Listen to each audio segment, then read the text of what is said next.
오늘 믿음의 리트머스라는 주제로 박종호 목사님께서 말씀 선포해 주시겠습니다.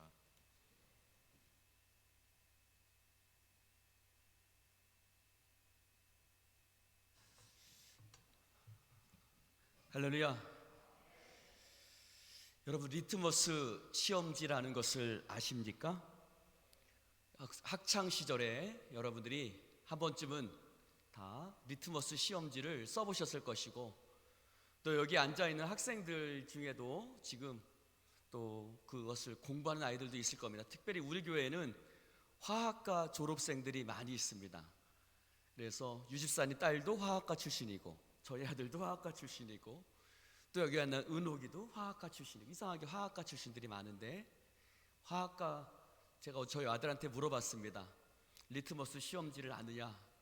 안다고 그러더라고요. 그래서 뭐가 염기성이고 뭐가 알칼리성인지 물어보는 제가 좀 조언을 받았는데, 리트머스 시험지는 두 가지가 있죠. 하나는 빨간색, 하나는 파란색이 있습니다. 빨간 유지, 파란 유지처럼 빨간색, 파란색이 있는데, 푸른색이 붉은색으로 변하면 무슨 성이죠? 네, 산성. 그리고 붉은색이 푸른색으로 변하면 알칼리성, 염기성이라고도 하더라고요. 그래서 이것이 알칼리성인지 이것이 산성인지 이것을 알려주는 것을 리트머스 시험지라고 합니다. 이런 것을 지시약, 영어로는 인디케이터라고 하죠. 인디케이터. 여러분, 차를 운전해서 가다 보면 내가 지금 속도가 얼마만큼, 내 지금 속도가 얼마만큼 있나, 내 속도가 지금 얼마만큼인가를 보려면 뭘 보면 되죠?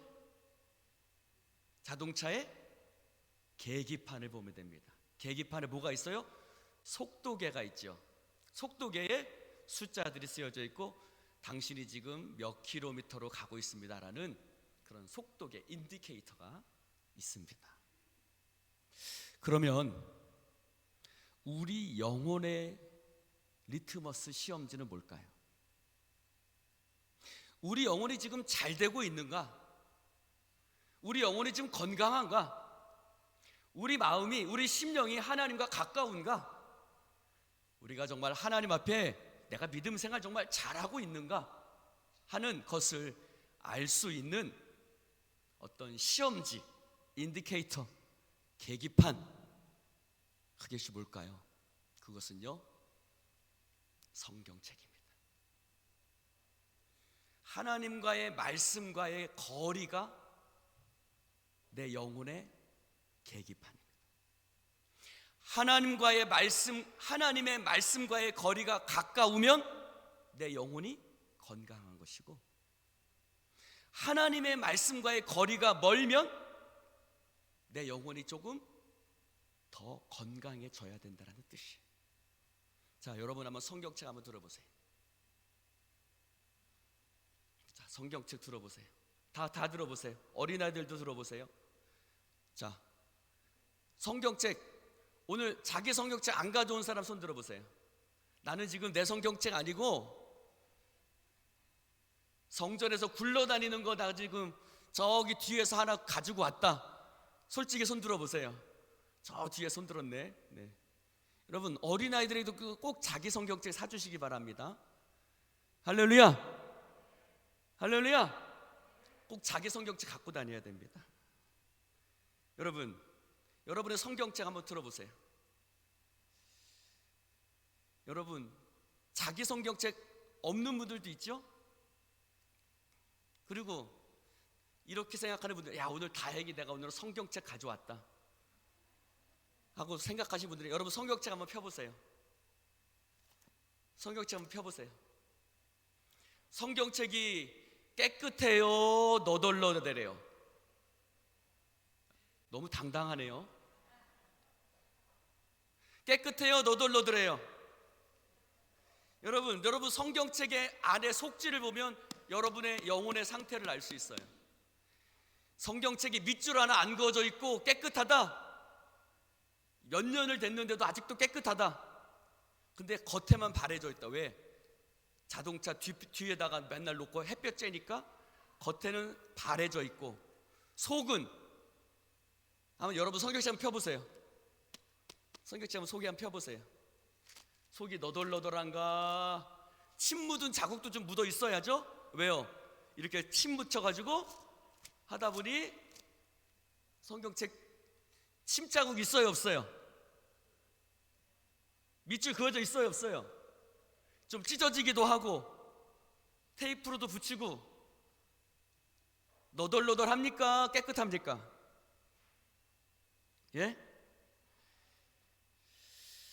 여러분, 여러분의 성경책을 보면 여러분의 영적인 상태를 알 수 있어요. 권사님들 중에 글씨를 제대로 못 배운 분들도 있지요. 그래서 띄엄띄엄 성경책 읽으시는 분들도 있습니다. 그렇게 안경 쓰고 돋보기 쓰고 성경책 읽는 모습 보면 감동이 되죠. 배움도 없고 글씨도 잘 모르지만 그래도 하나님의 말씀을 읽고 싶고 듣고 싶어 하는 그 마음, 그러면 그분의 영혼의 상태를 알 수 있습니다. 왜요? 하나님을 사랑하는 마음이 있으면 하나님의 말씀을 사랑하게 되죠. 하나님을 가까이 하는 사람은 하나님의 말씀을 가까이 합니다. 여러분, 말씀을 가까이 하는 자 되시기를 주님의 이름으로 축원합니다. 솔직히 말씀이 어렵죠. 말씀 이해하기 힘들기도 합니다. 그렇죠? 특별히 선지서 같은 경우는 말씀을 보면 이게 도대체 무슨 말인지 무슨 뜻인지 모를 때가 많습니다. 그래서 말씀을 사모하는 사람은 무엇을 사모합니까? 예배를 사모합니다. 왜요? 예배 가운데 말씀이 있으니까요. 목회자가 주의 종이 말씀을 풀어주고 그 말씀이 무슨 뜻인지 가르쳐주고 그 말씀 속에 담겨진 하나님의 은혜와 하나님의 뜻을 풀어주기 때문에 말씀을 사랑하는 자는 예배를 사모합니다. 할렐루야. 말씀을 가까이 하고 말씀을 사랑하는 사람, 그 사람은 예배 자리를 사모하게 되는 것입니다. 예배 자리를 사모하지 않는다? 그것은 말씀을 사모하지 않는 거예요. 말씀을 사모하지 않기 때문에 예배를 사모하지 않는 것이고, 말씀을 사랑하지 않기 때문에 예배의 자리에 나오지 않는 거예요. 왜요? 말씀 선포가 곧 예배라고 말할 수는 없지요. 찬양이 예배고 기도가 예배고 모든 것이 예배입니다. 그러나 예배에는 반드시 뭐가 있어요? 말씀의 선포가 있습니다. 그래서 예배를, 하나님의 말씀을 사모하는 사람은 예배를 사모하게 되는 것이죠. 이디오피아 내시가 수레를 타고 가는데 하나님의 말씀을 읽는데 말씀을 풀어줄 사람이 없습니다. 이 말씀이 무슨 뜻인지 알지 못했습니다. 그래서 하나님께서 누구를 보내십니까? 빌립 집사를 보내시죠. 그래서 하나님의 말씀을 풀어줍니다.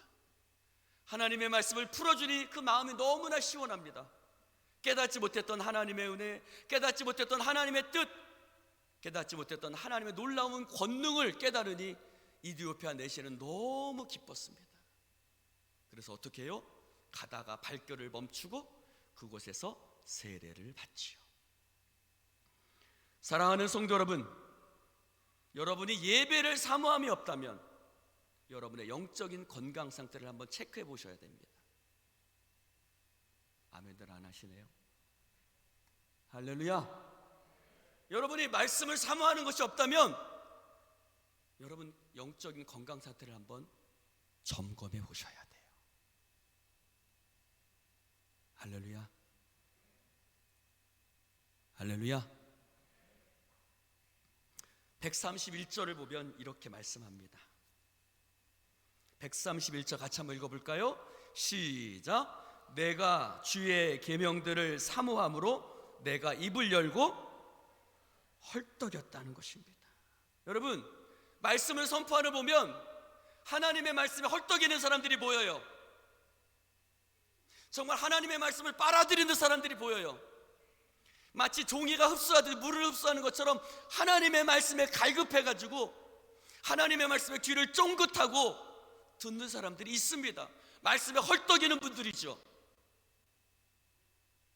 근데 그렇지 않은 사람들도 솔직히 보여요. 강대상에서 다 보입니다. 저 사람이 지금 말씀에 헐떡이는 사람이구나, 아니면 그냥 와서 앉아있구나 라는 게 다 보입니다. 여러분, 말씀을 헐떡이면서, 헐떡인다는 것은 뭐예요? 목마른 사슴이 신의 물 찾기에 갈급함 같이 하나님을 사모하고 하나님의 말씀에 갈급한 상태를 헐떡인다라고 표현하는 거예요. 옆 사람 한번 보세요. 말씀에 헐떡이는 사람인지. 여러분, 우리는 무엇인가에 헐떡입니다. 그치요? 돈에 헐떡이는 사람도 있어요. 권력에 헐떡이는 사람도 있어요. 세상에 어떤 재미에 헐떡이는 사람도 있습니다. 그런 헛된 것에 여러분 헐떡이지 마시고 하나님의 말씀을 듣는 재미에 푹 빠지시기를 주님의 이름으로 축원을 드립니다. 설교를 하면서 말씀을 빨아들이는 사람들 보면 설교를 적지요. 적어요. 말씀을 막 적고. 저도 제가 다니던 교회 목사님 말씀이 참 어려운 말씀이었습니다. 조용목 목사님이셨는데 은혜와 진리교회에 다녔는데 말씀이 참 어려웠어요. 그런데도 중학교 때부터 말씀을 늘 적었어요. 말씀을 적고 집에 와서 옛날에 설교 테이프 팔았죠? 설교 테이프 또 듣고. 중학생이 돈이 어디 있어요? 우리 아버지는 교회 다닌다고 핍박하는데 용돈 아껴가지고 테이프 사고, 그래서 집에 와서 말씀 듣고 적고. 그래서 말씀을 적는 분들 보면 정신이 번쩍 납니다. 말씀 준비를 잘해야겠구나. 사실 예배 시간에는 딴소리 하면 안 됩니다. 말씀 시간에는 딴소리 하면 안 돼요. 사실 말씀 들으려고 앉아있는데 딴소리 하면 짜증나죠. 저도 마찬가지예요. 저도 말씀 들으려고 앉아있는데 딴소리를 하면 짜증나요. 내가 여기 왜 앉아있는지, 내가 여기 왜 왔지? 말씀을 헐떡여서 말씀 듣기 위해서 말씀에 사모해서 왔는데 그렇지 못할 때 솔직히 저도 짜증난 제 자신의 모습을 보면서 말씀 준비를 잘해야겠구나 라는 생각을 합니다. 사랑하는 성도 여러분, 여러분에게 부탁드리고 싶은 건 말씀 듣는 예배 자리에 일찍 오십시오. 솔직히 난 오늘 11시 넘어서 왔다. 손 들어보세요. 네. 너무 당당하게 들은 거 아닙니까? 네. 난 5분 전에 왔다. 10분 전에 왔다. 20분 전에 왔다. 여러분, 우리 교회 찬양팀 은혜롭잖아요. 여러분, 일찍 오셔서 말씀 듣는 자리 준비하시기 바랍니다. 이동현 성도님, 다음 주부터는 그 앞자리를 비워놓으십시오. 이 앞자리는 앞으로 장로님들 자리입니다. 장로님들 다음 주부터 맨 앞자리에 오셔서 예배의 모범을 보여주시면 더 감사하겠습니다. 할렐루야. 여러분, 어떤 장로님이 계시는데 저를 참 귀찮게 합니다. 그분이 저를 귀찮게 하는데 그분은 설교를 다 적어요. 제 설교도 적고 방송 설교도 적고 뭐 TV에서 보다가 설교 적고 라디오 뭐 듣다가 적고 막 설교를 이런저런 설교를 다 적으십니다. 그분 보면 글씨가 깨알 같아요. 무슨 글씨인지도 모르겠어요. 그러면 그분은 저에게 오셔서 제가 시간이 좀 남는 것 같다 싶으면 제 곁에 오셔가지고 목사님, 이 말씀이 무슨 뜻입니까? 목사님, 내가 은혜 받은 것 좀 같이 한번 들어보시겠습니까? 저를 얼마나 귀찮게 하는지 몰라요. 근데 그 귀찮음이 싫지 않아요. 저의 시간을 뺐는데 그 시간을 뺏는 것이 싫지 않아요. 왜요? 그분의 마음 가운데 하나님을 향한 사랑함이 가득하다라는 걸 알기 때문입니다. 할렐루야. 여러분의 마음 가운데 그렇게 하나님의 말씀과 하나님을 향한 갈급함이 충만하기를 주님의 이름으로 축원을 드립니다. 137편의 7절에 이렇게 말합니다. 여호와여, 주는 의로우시고 주의 판단은 옳으니이다. 주께서 명령하신 증거는 의롭고 지극히 성실하십니다. 144절에도 주의 증거들은 영원히 의롭습니다라고 말합니다. 사랑하는 성도 여러분, 하나님의 말씀은 의로우신 줄로 믿습니다. 하나님의 말씀은 의롭다는 말은 뭡니까? 옳다라는 거예요. 거짓말이 아니라는 거예요. 진리라는 거예요. 여러분, 어느 책에 보니까 이런 책이 쓰여져 있더라고요. 요즘은 거짓말 투성이라는 거예요. 정치인들도 거짓말하고 선생님들도 거짓말하고 뭐 누구도 거짓말하고 온 세상이 다 거짓말 투성이라는 거예요. 실제로 그래요, 안 그래요? 다 거짓말이에요. 다 거짓말 같아요. TV에서 나와서 하는 말도 다 거짓말 같아요. 요즘은 사연도 거짓말로 보내기도 말하기도 해요. 근데 그 사람이 글을 썼어요. 그럴수록 세상에 거짓이 가득할수록 진리의 말씀에 대한 갈급함이 더하다는 것입니다. 사랑하는 성도 여러분, 하나님의 말씀이 의로우신 줄로 믿습니다. 하나님의 말씀은 의롭다는 것은 무슨 뜻입니까? 하나님의 말씀이 의롭다는 것은 하나님을 의지하고 살아가는 사람에게 의로우신 하나님의 말씀이 멀리 떨어진 하나님의 말씀이 아니라 그 하나님의 말씀이 내 삶의 현장 속에 구체적으로 들어와 내 삶의 상황 속에 구체적으로 들어오시고 하나님의 말씀이 내 삶 속에 구체적으로 역사하셔서 하나님의 말씀이 진리임을, 하나님의 말씀이 사실임을, 하나님의 말씀이 우리의 삶 가운데 역사하시는 말씀임을, 할렐루야, 드러낸다는 것입니다. 그냥 이론적으로만 그 거짓말이 아니라 듣는 것으로만 거짓말이 아닌 것이 아니라 내 삶 속에 실제적으로 역사하고 내 삶 속에 실제적으로 일하시고 내 삶 속에 실제적으로 행하시는 하나님의 놀라운 구원의 역사를 바로 하나님의 말씀을 통해서 확인하게 되는 줄로 믿습니다. 사랑하는 성도 여러분, 그렇습니다. 하나님은 우리들의 삶 가운데 구체적으로 개입하시는 하나님이신 줄로 믿습니다. 내가 너를 고아와 같이 버려두지 아니하리라. 내가 너와 함께하리라. 오늘 장로님 기도하신 것처럼 두려워하지 말라, 놀라지 말라, 내가 너와 함께함이니라는 이 말씀이 우리의 마음에, 우리의 귀에 듣기 좋은 말만이 아니라 실제적으로 하나님이 내 삶 속에 함께 하셔서 나를 두렵지 않게 하시고, 실제적으로 하나님께서 내 삶 속에 나를 고아와 같이 버려두지 아니하시고, 하나님이 실제적으로 내 삶 속에 개입하셔서 우리를 목자처럼 인도해 주시는 줄로 믿습니다.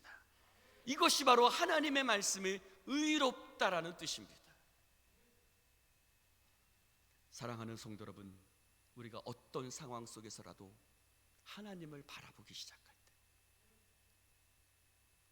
하나님을 의지하기 시작할 때, 하나님의 말씀을 붙들기 시작할 때 하나님의 놀라운 구원의 역사, 의로우신 하나님의 말씀의 역사를 경험하게 될 것입니다.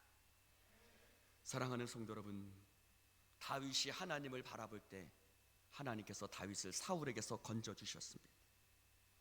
이스라엘 백성들이 하나님을 바라볼 때 하나님께서 애굽에서 건져주셨습니다. 바울과 실라가 하나님을 바라볼 때 하나님께서 감옥의 문이 열리게 하시고 착고가 풀려지게 하셨습니다. 우리 교회가 하나님을 바라보기 시작할 때 우리 교회에 놀라운 부흥의 역사 일어나게 될 줄로 믿습니다. 하나님 바라보십시오. 의로우신 하나님의 말씀을 붙드십시오. 하나님의 약속의 말씀을 신뢰하십시오. 하나님은 당신의 의로우신 말씀을 우리의 삶 가운데 구체적으로 드러내시는 하나님이신 줄로 믿습니다. 사랑하는 성도 여러분, 우리가 하나님의 말씀을 붙들고 나아갈 때 하나님은 내 마음속에 있는 두려움을 떠나게 하십니다. 하나님의 말씀을 붙들고 살아가는 사람은 그 삶이 안전하기 때문입니다. 2006년에 일본에 유명한 재판 하나가 있었습니다. 여러분 아시는 것처럼 일본에는 무엇이 자주 나죠? 지진이 자주 납니다. 그래서 건물을 지을 때 꼭 내진 설계, 즉 지진에 안전할 수 있도록 설계를 하고 집을 짓습니다. 일본에 유명한 건축가가 있는데 이 건축가가 서류를, 설계도를 위조했습니다. 안전하다라고 설계도를 만들어 놓고 실제로는 그렇게 짓지 않았습니다. 사람들이 지진에 안전할 거라고 그 집에 들어갔지만 실제로는 그 집이 안전하지 않았습니다. 지진에 약한 집이었다는 것입니다. 여러분, 내 마음의 생각과 내 마음의 계획들이 우리를 안전하게 지켜줄 것 같지만, 세상의 것들이 우리를 안전하게 지켜줄 것 같지만, 세상의 권세와 세상의 능력이 우리를 안전하게 지켜줄 것 같지만, 마치 설계도를 위조한 것처럼 그것은 우리를 안전하게 지켜줄 수 없습니다. 오직 하나님의 말씀만이 우리의 삶을 안전하게 하시는 줄로 믿습니다.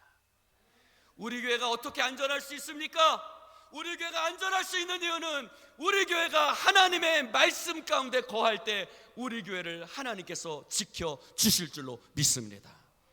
우리가 하나님의 말씀을 붙들고 나아갈 때 하나님께서 우리 교회를 붙드시고 이끌어 가시는 줄로 믿습니다.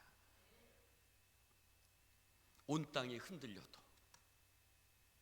지진처럼 온 땅이 흔들려도 하나님의 말씀은 반석이 되셔서 우리의 삶을 안전하게 붙들어 주시는 것입니다.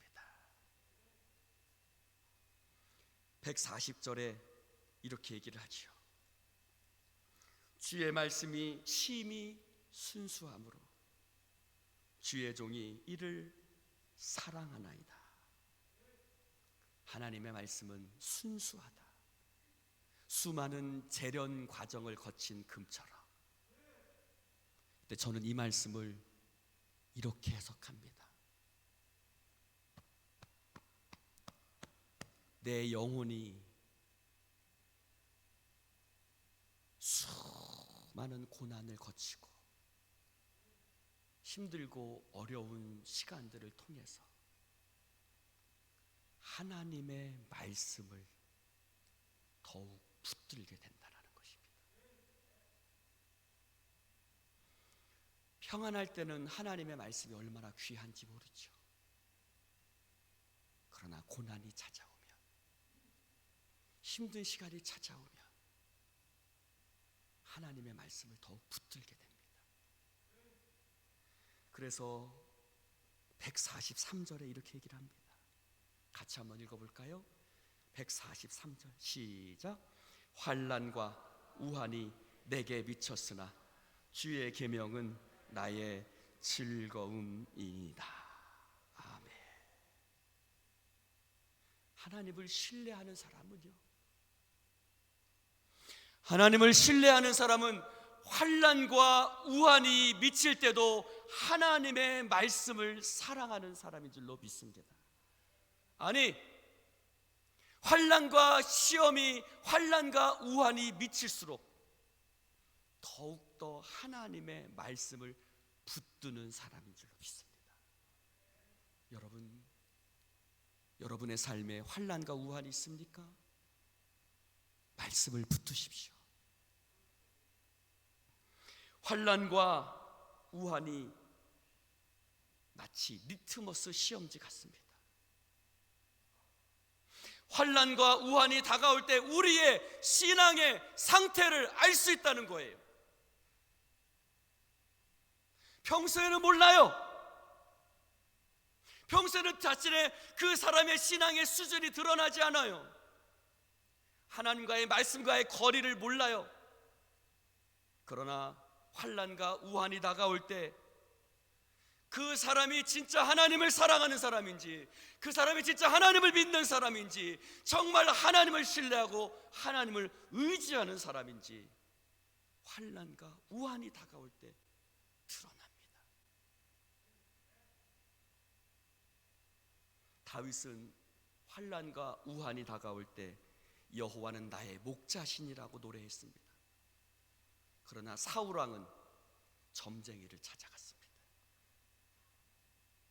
다윗은 환난과 우환이 다가올 때 하나님을 끝까지 붙들었지만 사울은 그런 다윗을 죽이려고 했습니다. 사울은 수려한 외모를 가졌습니다. 다른 사람보다 키가 컸습니다. 용모가 뛰어났습니다. 사람들이 우러러봤습니다. 그러나 그의 신앙은 가짜였습니다. 그의 신앙은 가짜였습니다. 하나님은 다윗을 향해서 이렇게 말씀하십니다. 나는 사람의 외모를 보지 않고 그의 마음의 중심을 보신다. 할렐루야. 사울은 수려한 외모를 가졌지만 그의 중심은 껍데기 믿음이었습니다. 그러나 다윗은 겉모습은 볼품이 없었지만 그의 중심은 진짜였습니다. 우리의 마음의 중심이 진짜여야 합니다. 여러분의 마음의 중심이 진짜 하나님을 믿는 자가 돼야 합니다. 언제요?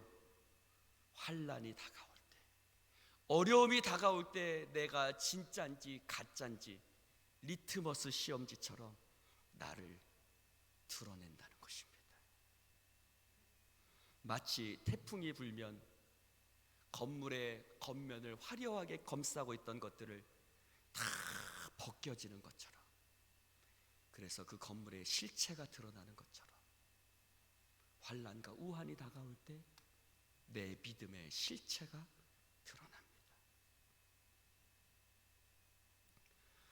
사랑하는 성도 여러분, 하나님 앞에 진짜 믿음 가지시기를 축원합니다. 그는 말합니다. 내가 미천하여 멸시를 당하나요? 주의 법도를 잊지 않습니다. 하나님의 말씀을 붙드는 나를 사람들은 비천하게 보지요. 어리석게 보지요. 교회 가면 떡이 나오냐 밥이 나오냐, 하나님의 말씀이 무슨 힘이 있냐, 야 그러지 말고 이렇게 해라 저렇게 해라, 수많은 조언들을 줍니다. 그러나 여러분, 환난과 우환이 다가올수록 더욱더 말씀 앞에 서시기를 주님의 이름으로 축원합니다.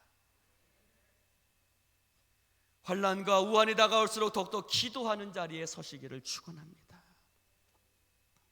환난과 우환이 다가올수록 하나님 앞에 서셔야죠.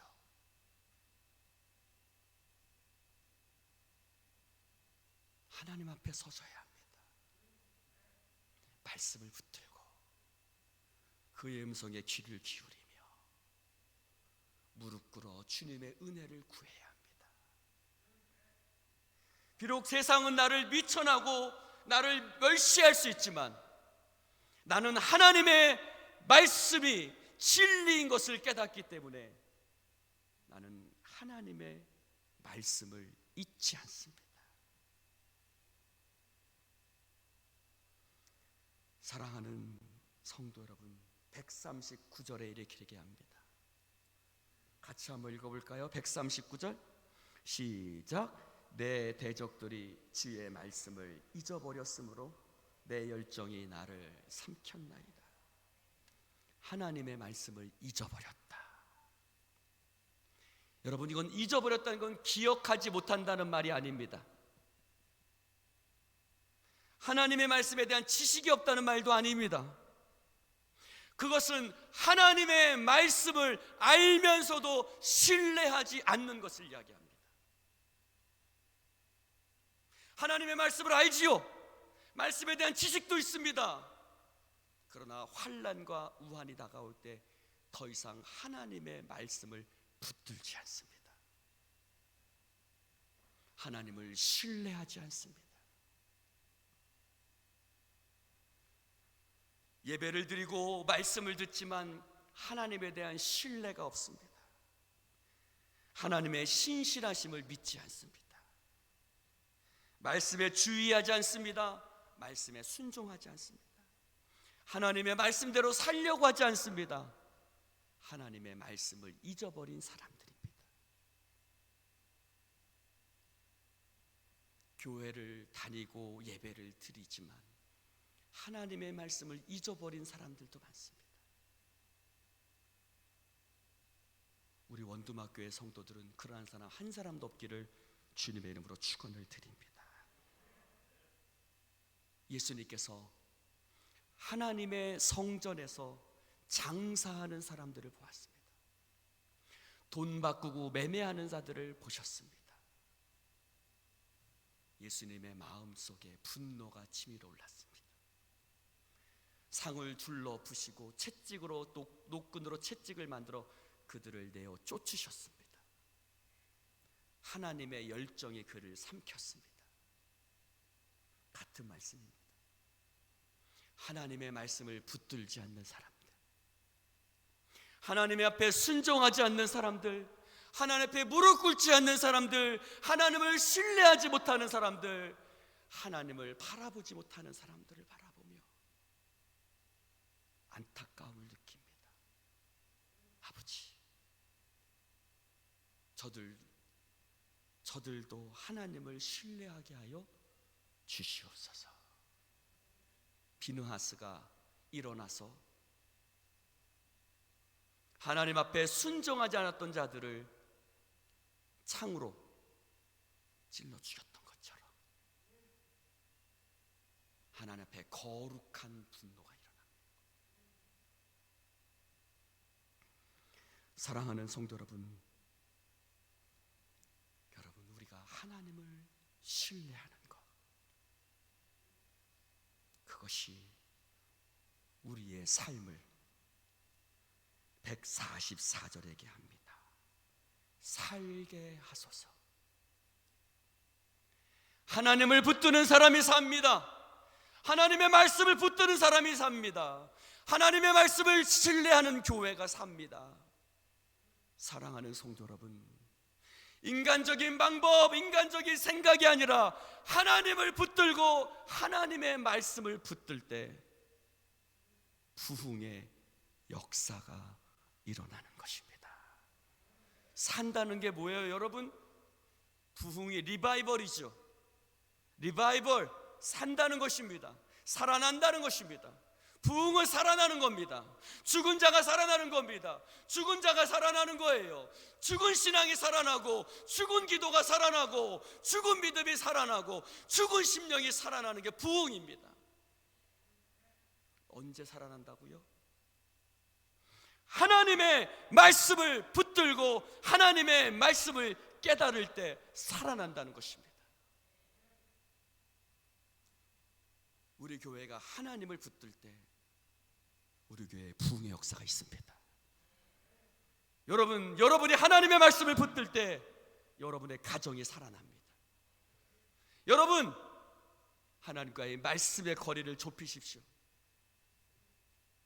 성경책을 안 갖고 다니는 사람 성경책 갖고 다니십시오. 차 뒤트렁크에 놓고 핑계치다가 주일날만 가져오는 사람 있으면 말씀 열고 읽으십시오. 밑줄 치고 별표 땡땡하고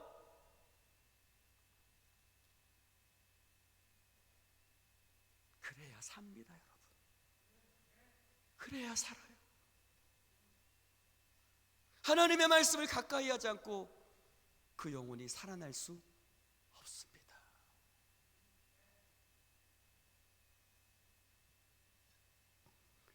사랑하는 성도 여러분, 그래서 저는 기도하다가 이런 생각이 들었습니다. 성도들이 말씀을 참 모른다. 그래서 하루에 한 구절씩 암송을 하게 해야겠다 라는 생각을 했습니다. 그래서 기독교 백화점에 가서 하루에 한 구절씩 나오는 그런 것들이 있더라고요. 365일. 제가 매일 아침마다 여러분들에게 말씀 한 구절씩 보낼 겁니다. 아멘들 하시오. 무조건 암송하시오. 왜 아멘 소리가 작습니까? 암송하시오. 할렐루야. 하루에 한 구절씩 암송해서 연말에 시험 볼 겁니다. 말씀 다 외우면 상당히 고가의 상품을 장로님들이 내놓으실 겁니다.